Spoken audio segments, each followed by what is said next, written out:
Bienvenidos a Rumbo Central. Mi nombre es César Campos. Junto a Karen Herrera estaremos en la conducción del presente programa. ¿Qué tal, Karen? ¿Cómo estás? ¿Cómo estás, César? Un gusto acompañarte. Un programa muy interesante, Karen, porque tendremos como invitado a César Peirano, economista, con quien vamos a hablar sobre el canon, la inversión y el crecimiento en la agenda del próximo gobierno. Bueno, y a propósito de las elecciones, vamos a abordar también cómo podemos trabajar a pesar de que tenemos un país dividido y un gobierno obligado a construir consensos en los próximos meses. Va a estar con nosotros Gustavo Romero, analista político, en el programa. El diálogo es sumamente importante para poder llevar adelante una agenda consensuada en nuestro país sobre elementos básicos. Vamos a dejarlos primero antes de las entrevistas con el informe preparado por el equipo de prensa de Rumbo Minero. El canon minero y la inversión en proyectos estratégicos vuelven al centro de la agenda económica del próximo gobierno en el Perú. La actual cartera de proyectos de inversión minera, valorizada en más de $64.000 millones, refleja el interés del sector privado y la confianza en el marco regulatorio peruano. Sin embargo, el desafío no está solo en atraer inversión, sino en transformar la riqueza generada en desarrollo efectivo. La ejecución del canon minero sobre canon y regalías continúa siendo uno de los principales puntos críticos en la gestión pública descentralizada. Un análisis de los 20 municipios con mayores ingresos por canon revela que entre 2023 y 2025 se dejaron sin ejecutar más de 1.000 millones de soles anuales. En promedio, cerca de 30 de cada 100 soles no se utilizan, limitando el impacto en infraestructura y servicios básicos. Incluso, en 2026 la brecha persiste. Al 3 de junio, los gobiernos locales habían ejecutado solo el 32% de los más de 3.400 millones de soles asignados. En este escenario, el próximo gobierno enfrenta un doble reto: consolidar la llegada de inversión minera y mejorar la eficiencia del gasto público para convertir el canon en desarrollo real para las regiones del país. Muy bien, lo anunciado en este segmento de Rumbo Central, tenemos el gran gusto de presentar al destacado economista César Peirano para conversar acerca de las proyecciones que podemos dar respecto al esquema económico nacional. César, siempre un placer tenerte en el programa. Igualmente, muchas gracias. Bueno, mientras se resuelven todavía los problemas de nivel político y lo relativo a los resultados electorales, es bueno siempre poner sobre la mesa, César, todo lo que nos espera en el ámbito económico. Sin duda alguna, tenemos un ciclo todavía expansivo. Se ha calculado que hasta el segundo trimestre tendremos líneas de crecimiento, el comercio y tanto también la construcción han dinamizado bastante, no se ha perdido el ritmo, también incluso en la minería, los ciclos de inversión. Y sin embargo tenemos aún problemas estructurales que resolver y por supuesto urgencias de consenso en líneas básicas.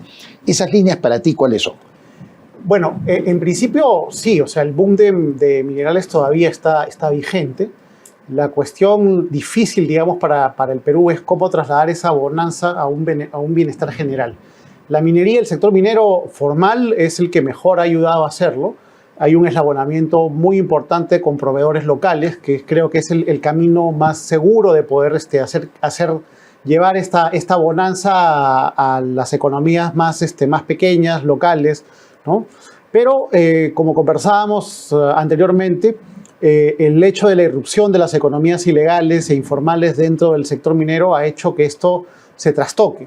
Entonces, hoy día el problema central para el Perú y para la minería en el Perú es justamente esta competencia desleal que en algunos sectores viene haciendo la minería informal y la minería ilegal a los sectores formales. Están compitiendo por los espacios, están compitiendo por tener, digamos, la producción, y no hay todavía un eslabonamiento real entre estos sectores y la minería formal, que es a lo que deberíamos apuntar. La política del Estado, si quiere masificar, digamos, el trabajo minero en pequeña escala, debería lograr, así como la minería grande ha logrado un eslabonamiento con sus proveedores, lograr hacer que los pequeños mineros estén eslabonados en el sector o en la cadena de producción del mineral. Entonces, yo creo que ahí está el gran reto para poder llevar el beneficio de la minería a sectores más importantes del país y poder generar un desarrollo integral de ciertas zonas de donde se realiza el proceso minero. Bueno, y el nuevo gobierno va a tener que atender este problema porque sin duda sabemos que la inversión privada representa alrededor del 80% de la inversión total del país. ¿Y qué condiciones son indispensables, condiciones políticas, institucionales, para que la inversión privada nuevamente vuelva a convertirse en este principal impulsor del crecimiento en el país? Sí, ahí lo que se requiere básicamente es seguridad jurídica. O sea, lo que cualquier inversionista te va a solicitar para poder invertir una cantidad importante de dinero es que los contratos se respeten, que no haya, digamos, diferencias entre un inversionista y otro, y que tu inversión a lo largo del tiempo se pueda mantener estable. Entonces, obviamente, en los negocios aquí en el Perú, sobre todo los que pertenecen al sector minero, tienen una rentabilidad bastante buena, y lo cual es atractivo para el inversionista.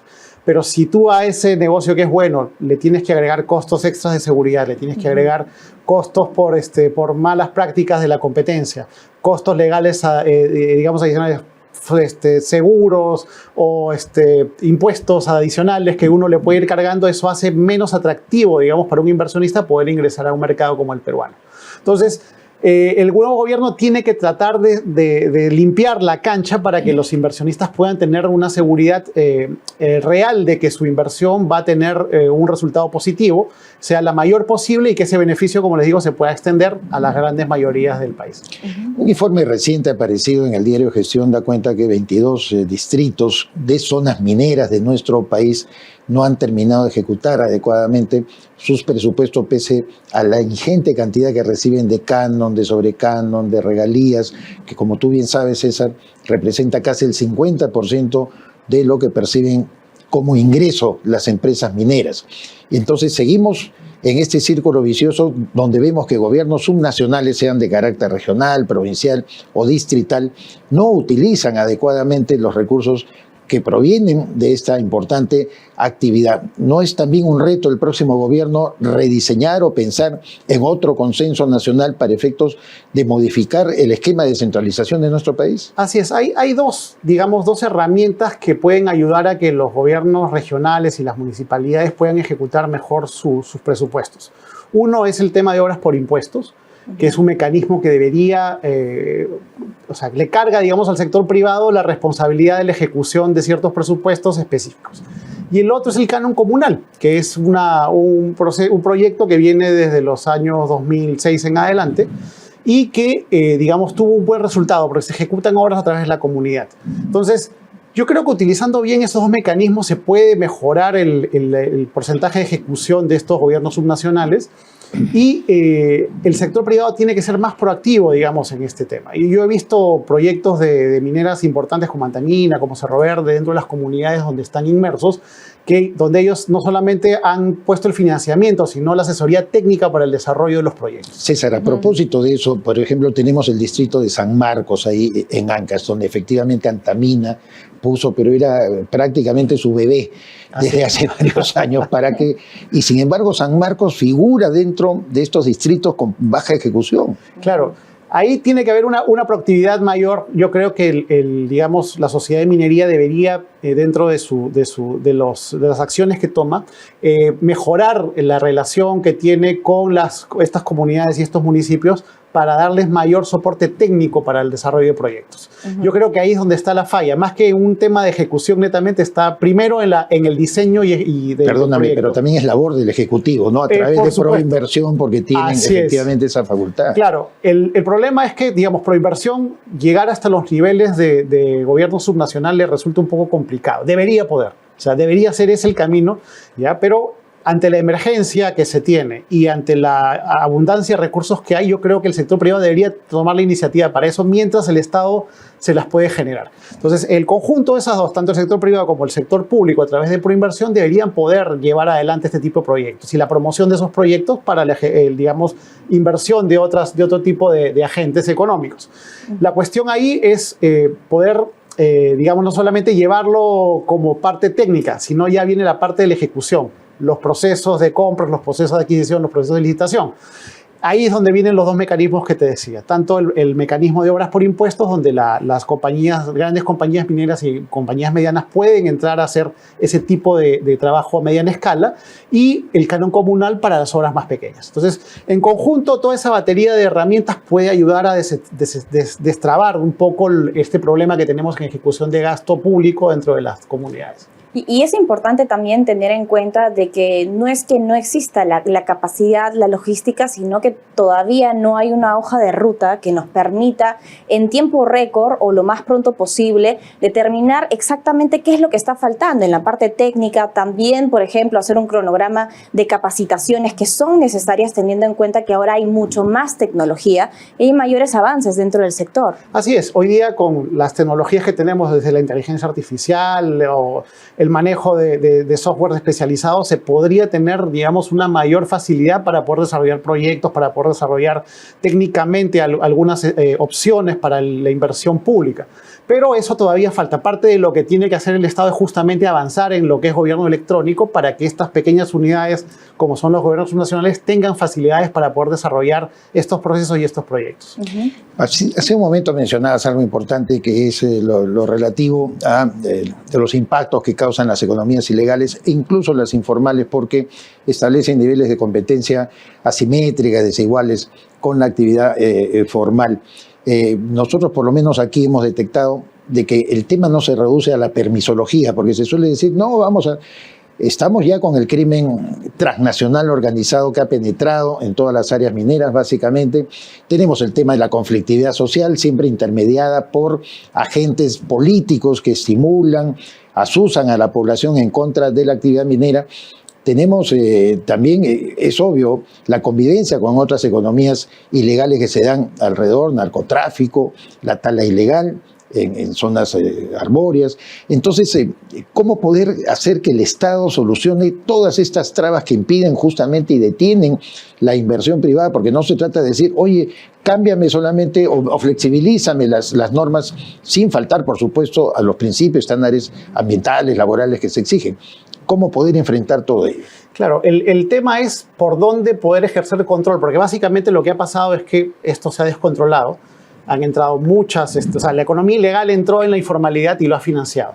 Entonces, el punto donde mejor se puede controlar no está en el minado, digamos, está en la parte del procesamiento. Entonces, el esfuerzo del Estado debería estar por controlar mejor las plantas de procesamiento de pequeña escala.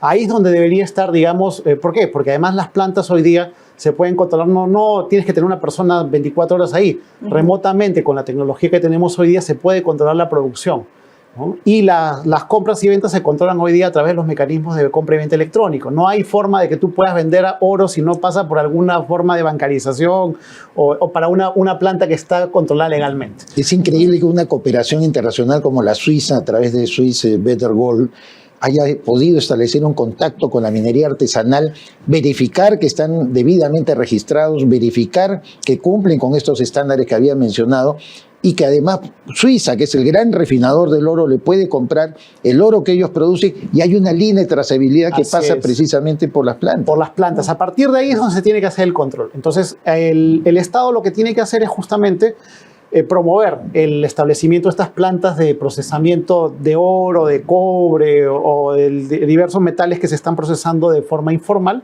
para a través de eso controlarlos. El minado es más sencillo porque los explosivos tienen trazabilidad completa, las maquinarias se pueden trazar porque todas se venden por el mercado formal, no hay maquinaria que se vende informalmente, todas son formales. Entonces, a través de lo que sería la SUNAT, la Superintendencia de Banca para la parte de la Unidad de Inteligencia Financiera y el Ministerio de Energía y Minas deberíamos tener una especie de comando que podría manejar la información y poder controlar este negocio y con eso formalizarlo.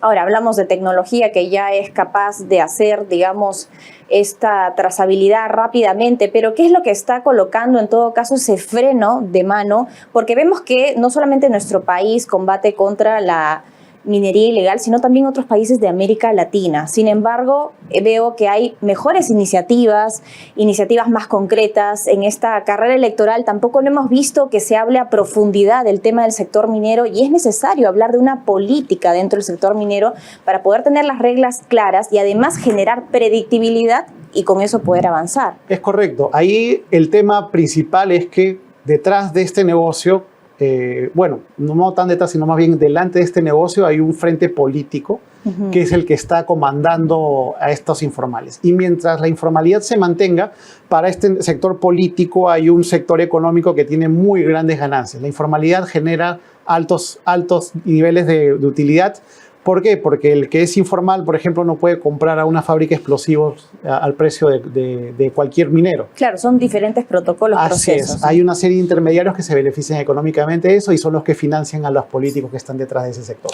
Finalmente tenemos que abocarnos también, César, a mirar lo que ha pasado dentro de las decisiones del Congreso de la República, te lo pregunto ya en general como economista, con estas iniciativas populistas que han perforado la caja fiscal y que representa el 3,1% del Producto Bruto Interno, no estamos hablando de moco de pavo o cualquier cosa, son grandes cantidades que el próximo gobierno, si no pone freno a esto e incluso reforma cosas que han implementado ya el Congreso aprobándolo de manera directa, pues vamos a tener constantemente este déficit fiscal que es muy peligroso para nuestro país.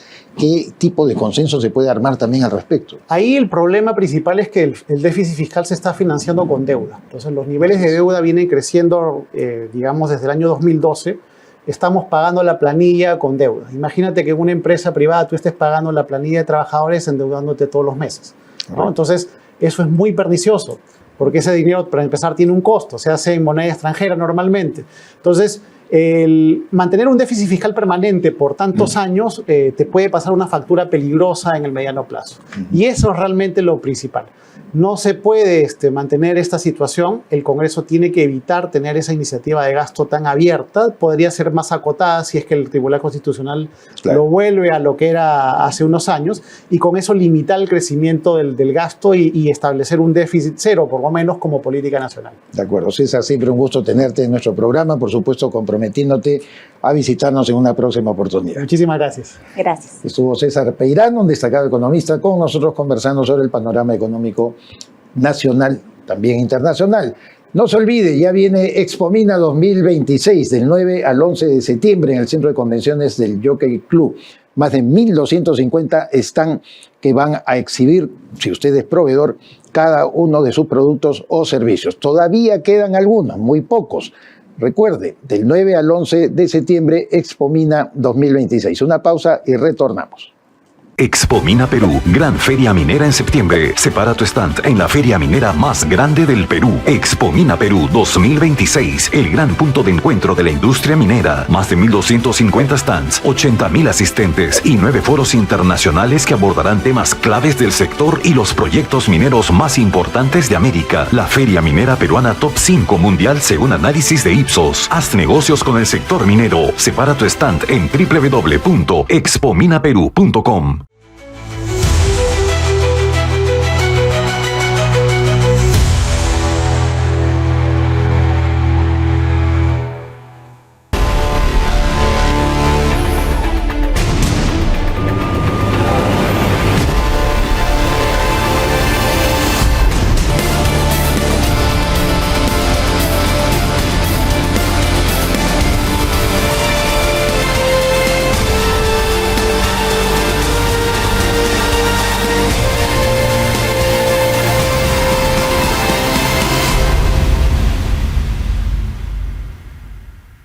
Un gusto recibir en los estudios de Rumbo Central al doctor Gustavo Romero, un destacado analista político que ya nos ha acompañado en anteriores oportunidades. Gustavo, siempre un placer tenerte en nuestro programa. Muchas gracias por la invitación, César. Bueno, Gustavo, tenemos que hablar todavía en términos generales mientras todo el ciclo político respecto a las elecciones se tenga que conducir hasta el final. El partido se acaba cuando se acaba, dicen, ¿no? Un viejo dicho de un jugador de béisbol en los Estados Unidos del año 47, imagínate. Pero lo importante es determinar qué líneas maestras debe seguir el ciclo político una vez que se instale el gobierno, sea uno o sea el otro, el del señor Roberto Sánchez o la señora Keiko Fujimori, porque tenemos problemas de fondo y problemas donde hace falta todavía completar reformas de segunda generación que no se pudieron hacer en la administración de Alberto Fujimori ni en los gobiernos sucesivos. Necesitamos mejorar la calidad de la institucionalidad democrática, sacar al espacio del Poder Judicial de las esferas de las influencias políticas, sea de cualquier sector. ¿Cómo ves los desafíos, los retos que vienen en los próximos 5 años? Tú me tiras la bomba así de frente. Bueno, a ver, ¿cómo lo veo yo? Creo que vamos a tener que trabajar bajo no solamente una institucionalidad, digamos, crear condiciones para una mejor gobernabilidad, Es decir, legitimidad, eficiencia, tiene que tener estos dos componentes. Y claro, la legitimidad tiene que venir con actos de gobierno que sean razonables y sean justas. Que esos son los elementos que debería conducirse. Tenemos una evaluación de que tenemos un país fracturado, pero fracturado yo creo que básicamente por temas narrativos. Y yo creo que eso ha debilitado muchísimo el tema de la institucionalidad. Además que creo que tenemos una narrativa que se ha venido cultivando una generación de 25 años y que finalmente el ciudadano termina no conociendo de la realidad propiamente, y así han sido las votaciones, sino podría decir, por una simple percepción. Danos ejemplo de esa narrativa. Mira, yo, por ejemplo, veamos Ayacucho. Ayacucho fue uno de los primeros más afectados con el tema del terrorismo. Y por ahí nació, y no obstante votan por un candidato que está ligado a grupos terroristas. Entonces, ahí ha habido una distorsión de la realidad.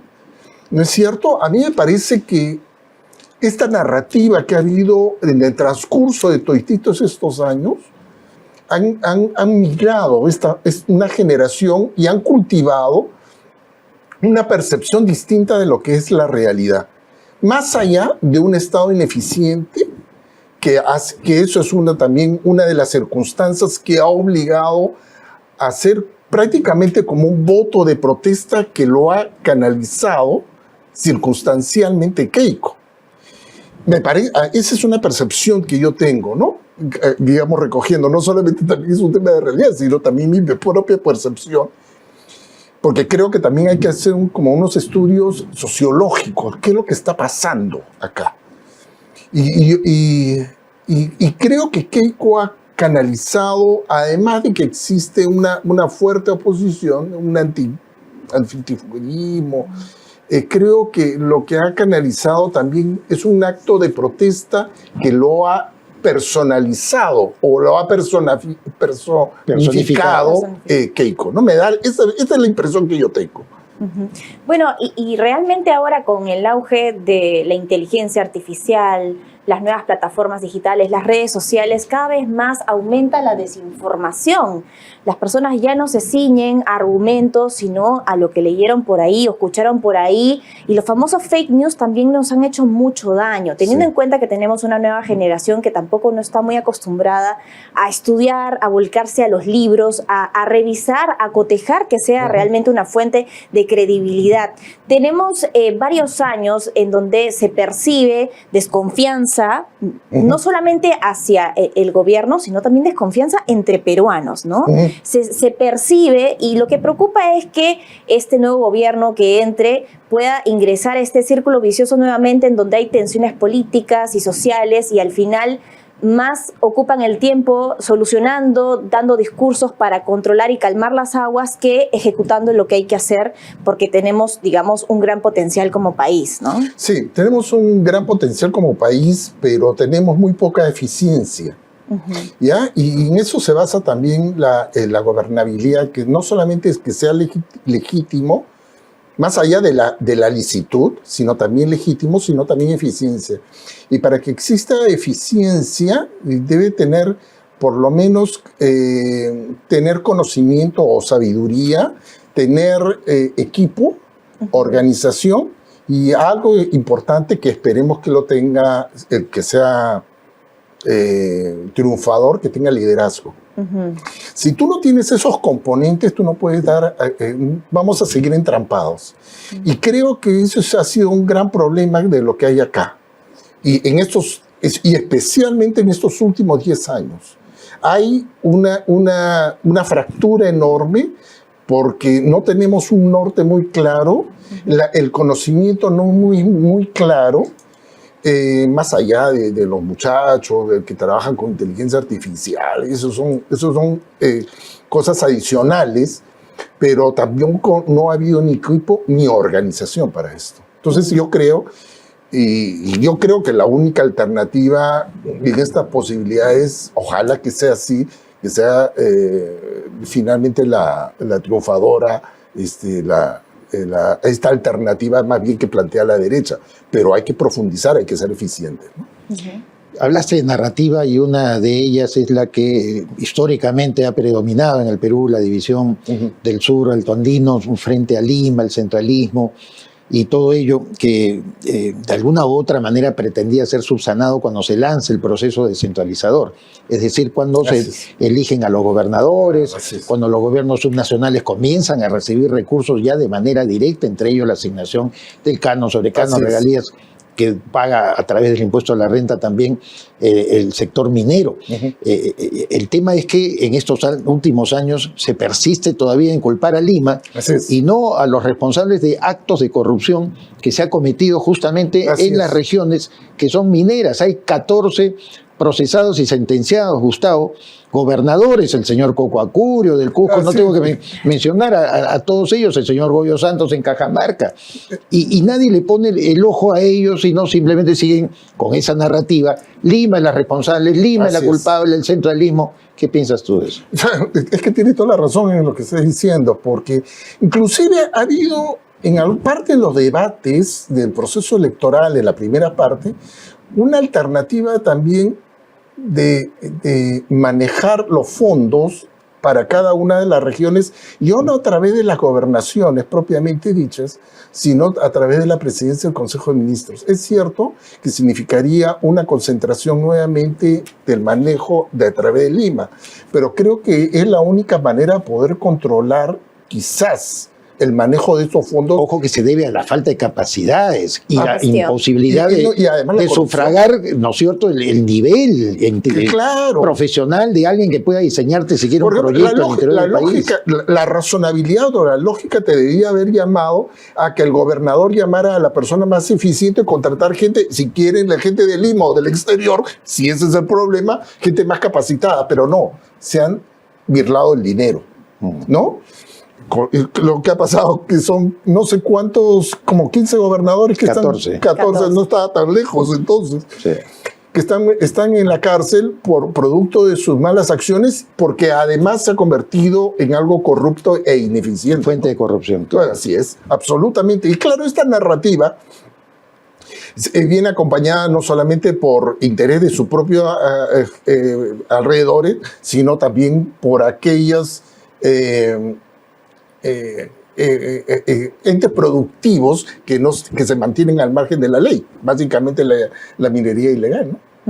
Bueno, y sobre este famoso reinfo, todavía no tenemos luces claras de qué es lo que va a pasar con el siguiente gobierno, y es necesario poner foco en el tema de la minería ilegal porque nos está restando competitividad también y no nos permite avanzar con esta cartera amplia de proyectos que tenemos y que deberíamos tener la capacidad de poder empujar y sacar adelante. Y no solamente eso, Karen, sino también es lo que comporta todo este manejo de la economía informal, la minería ilegal, que también viene acompañada de violencia, ¿no? Entonces, tú no puedes proporcionar seguridad a las inversiones también si viene acompañada por todo un equipo de delincuentes, ¿no es cierto? Entonces, yo creo que una de las grandes, digamos, asuntos que va a tener que resolver el próximo gobierno es definitivamente cómo se resuelve también el tema de la minería ilegal inmediatamente y del reinfo, ¿no? O sea, cómo van a adoptar esta situación. Ya han pateado el tema hasta finales de año, ¿no?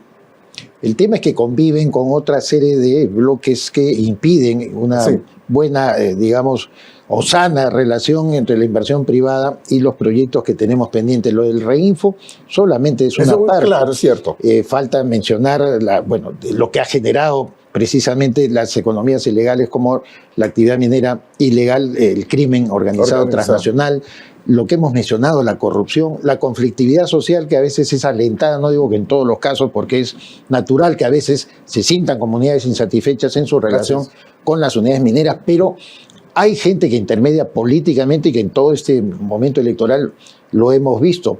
Y por último, la falta de este rediseño total del Estado, donde efectivamente se fortalezcan las instituciones. Mencionábamos el caso del Poder Judicial, Sí, del claro. sistema de administración de justicia y la policía. Sí, claro. Y Son muchos, digamos factores que están Elementos. jugando, elementos sí, que están en claro. la mesa. Además, mira, yo soy un usuario del Estado, no porque yo coma del Estado, sino porque siendo abogado en ejercicio, tengo que estar viendo y enfrentándome constantemente a la ineficiencia y a un Estado absolutamente indolente para poder resolver las cosas.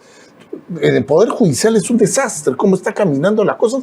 No obstante que en la década de los 90 se mejoró la dinámica y la organización, pero faltó nuevamente continuar con el proyecto como una reingeniería de segundo grado, digámoslo de alguna manera, ¿no?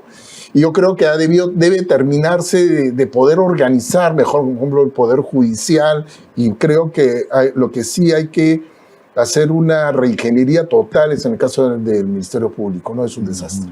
Uh-huh. Y al final vemos que realmente esto termina teniendo un impacto fuerte en nuestro país y todos estamos ahora a la expectativa también de lo que va a ocurrir con este nuevo Congreso bicameral, ¿no? Vamos a tener una nueva modalidad, las proyecciones que se pueden dar en los próximos meses, las composiciones, las reformas, las designaciones clave. ¿Cómo ve este panorama en los próximos meses para el país? A mí me parece que uno de los errores de Alberto Fujimori fue disolver el Congreso y convertirlo en unicameral, y que la Comisión Permanente, que fue uno de los errores políticos, la Comisión Permanente también es en proporción al número de los partidos que ingresaban, de manera que la proporcionalidad tanto del Congreso, del Pleno, con la Comisión Permanente era también en proporcionalidad. Cosa distinta que se puede ver en un Senado y una Cámara de Diputados. Uh-huh. Yo personalmente me ha parecido que ha sido el retorno a la bicameralidad ha sido lo mejor que puede haber hecho para empezar una pequeña reforma. Faltan muchísimas cosas, entre ellas también el tema electoral, muchas cosas. Hay que nuevamente darnos una sacudida de todo eso. Pero ¿no crees tú, como muchos de tus colegas constitucionalistas, que se le ha dado excesivas atribuciones al Senado, en realmente que el poder radicará en ellos? No, me parece que es un exceso, ¿eh? Me parece que son los que definitivamente van a sancionar una ley, no van a tener iniciativa legislativa como era el antiguo Senado. Sí, claro, pero además eso debe ser elevado por la Cámara de Diputados en el caso claro. de...